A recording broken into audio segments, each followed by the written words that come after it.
Welcome to the X vs. X Sports Podcast. I'm your host, Metta World Peace, formerly known as Ron Artest. We're going to talk about, no malice today. I have a book. It's called No Malice.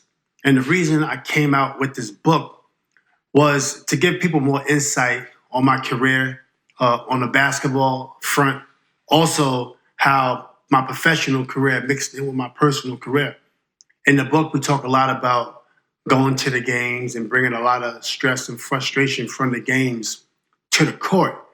And then me being a sore loser, bringing that frustration from the court off the court, whether it's at home or whether it's at a practice or traveling.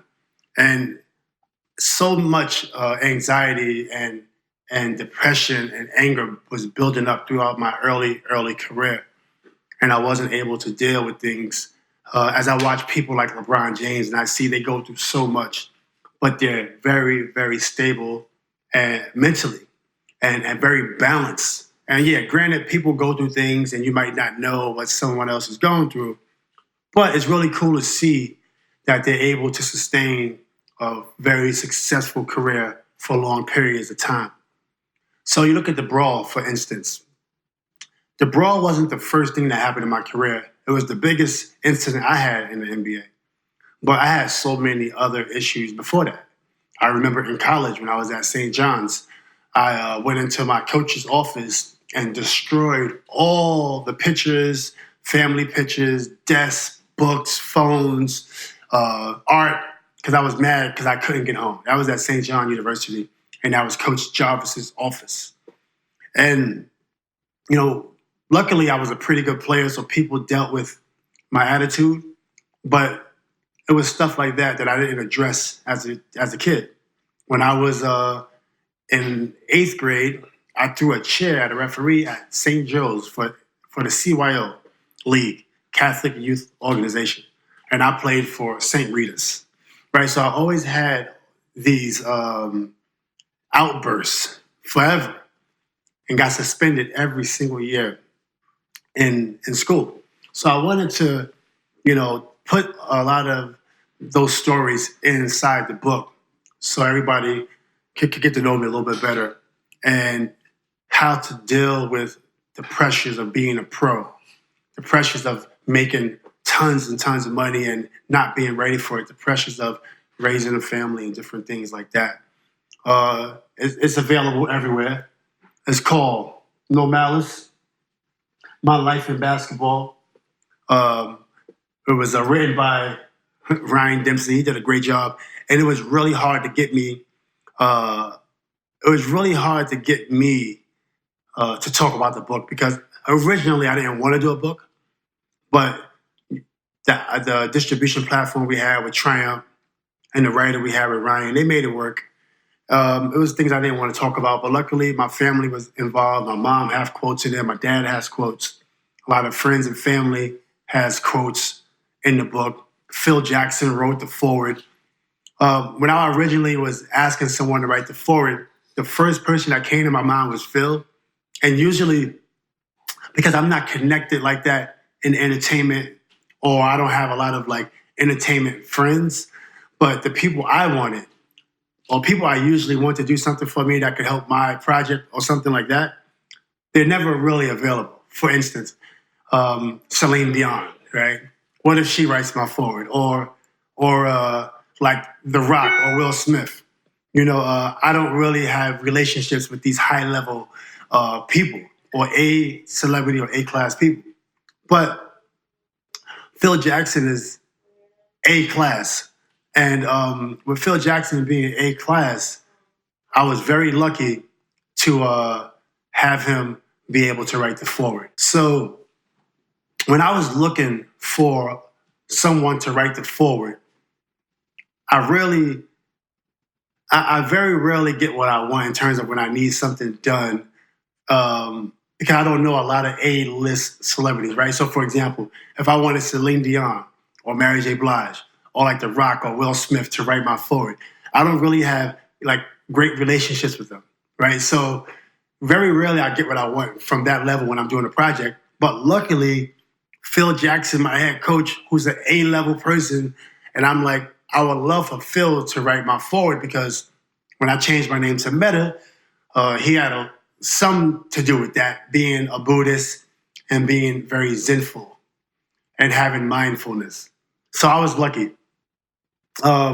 So this book is very special to me, and I didn't promote it yet because you got to understand when you're releasing a book, it's to help your brand, to let people know you better, expand your brand. You got to travel. If you look at the biggest book releases, you see people going to LA, the Good Morning America show, New York radio, Chicago, traveling. Well, me, I'm not really into that. So the book is very intimate, and I did some things with Thuzio. I did some things at UCLA, very intimate settings with the book. But I decided to do this podcast because people was always asking me to do a podcast. I'm like, okay, what am I going to do with a podcast? Well, this is our first podcast, and I think talking about the book is great because in my career, people saw glimpses, clips, snapshots of things that was going on in games, getting ejected out of Madison Square Garden, throwing a TV monitor on the floor, taking the camera from the cameraman, throw that on the floor, different things like that happened in my career. Obviously, the brawl. People often bring up the James Harden incident. And I wanted people to get more in depth with Metta World Peace.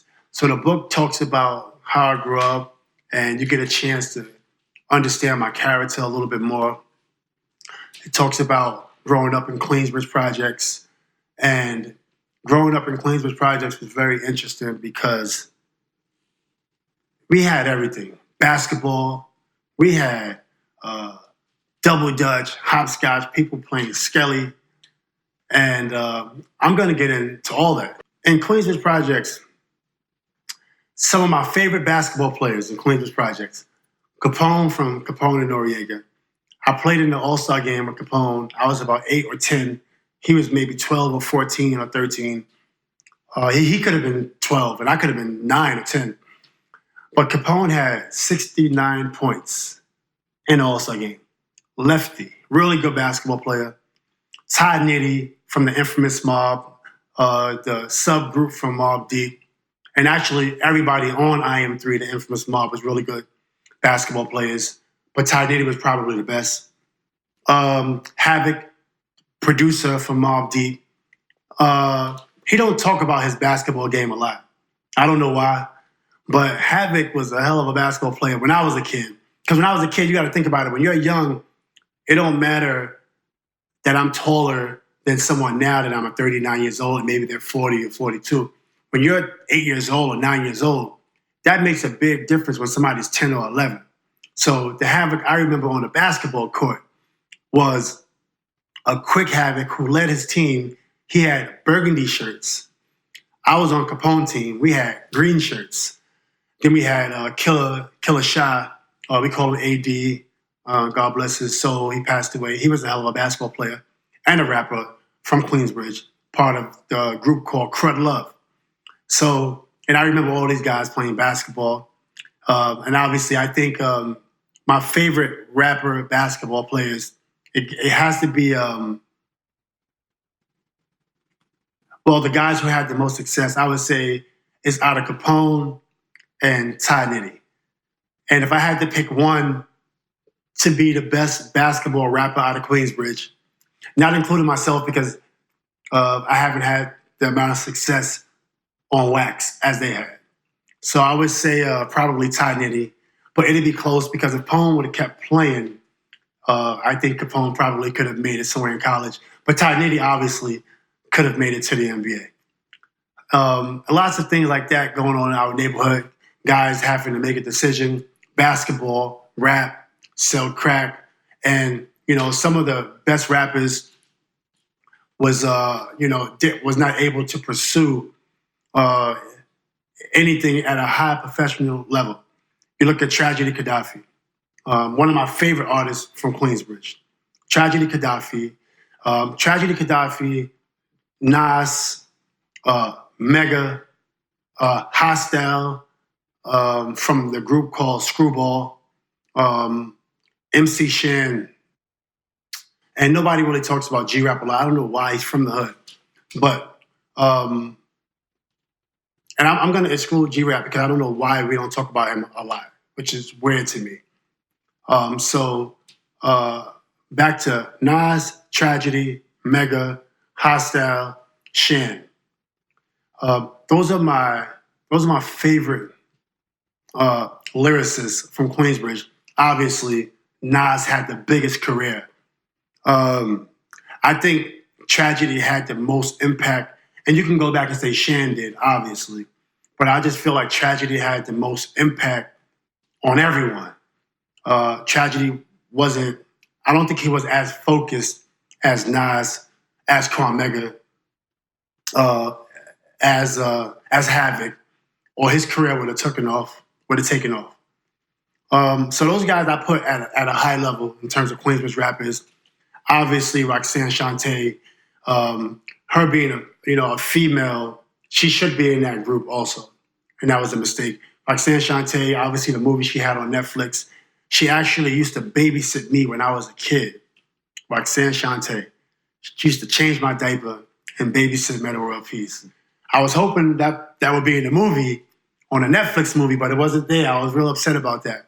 I wanted my shine, but it's all good. Some of my favorite OGs from Queensbridge. Obviously, we all know the 41st Side album, Lake the Kid. Some of my favorite people that just, I'm not glorifying anything, but we've seen, people that that grew up under rough circumstances, didn't really have any outlets, didn't have a lot of capital, and was influenced by things that put them in jail. So, people like Nice, Lake, Sherm, who is currently serving time, and the people that grew up on my block like Trev and Tough, who really was very inspiring to me, because I could have easily went the other route, but I went the right route, which I'm gonna get back into. You read the newspapers, you saw the magazines, you got the internet, but you ain't gotta Google me. My name is up in lights, my face